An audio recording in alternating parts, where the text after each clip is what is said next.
For more, let's speak to our regional correspondent, Oliver Farry. Hello to you, Oliver. Some of these competitions already underway, even before the opening ceremony begins. But this will be a strange Olympics nonetheless. What should we expect? Well, certainly the very fact that there will be few people in the stands will be one notable aspect. But of course, that was also true of the Summer Olympics in Tokyo last year.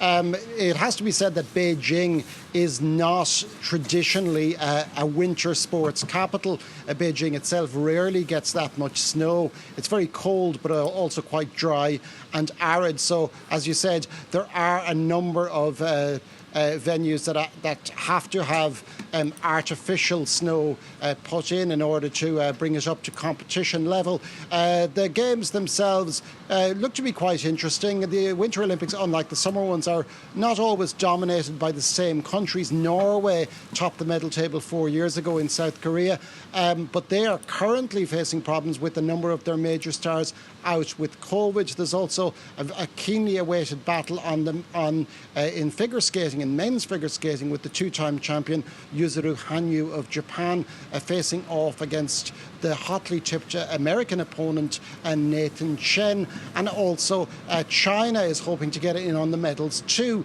It has its best hopes are probably in downhill skiing, speed skating and figure skating, and particularly the freestyle skater Eileen Gu, who is a native Californian and is representing her mother's country, and she's a keen medal hope for the Chinese. But her crossing over to China has raised a number of eyebrows in the United States and has attracted some criticism, which is perhaps a little bit unfair for somebody who's only 18 years old.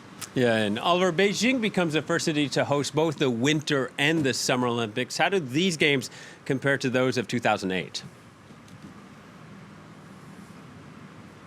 Well, COVID is obviously the most obvious difference. There will be no foreign fans coming in, and they are clearly going to be missed by the locals, who are still going to enjoy the games as best they can.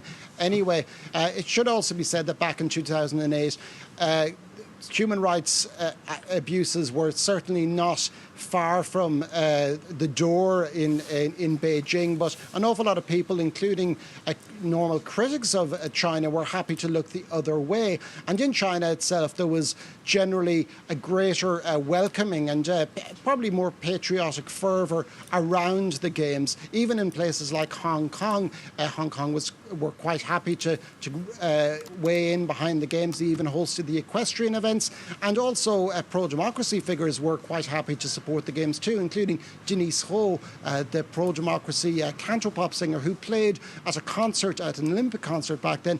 This year she has been arrested under the national security law. So things have soured in a number of areas, including Xinjiang, where China is accused of carrying out a genocide.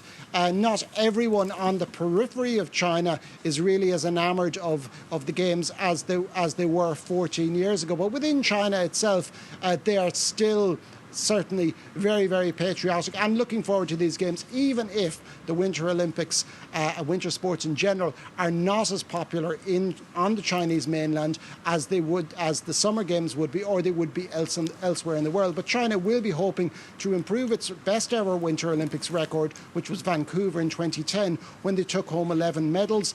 If they finish in the top 10 at the Olympics here, I think most people in China would be very happy. All right, Oliver. Thank you very much. Oliver Farry reporting there.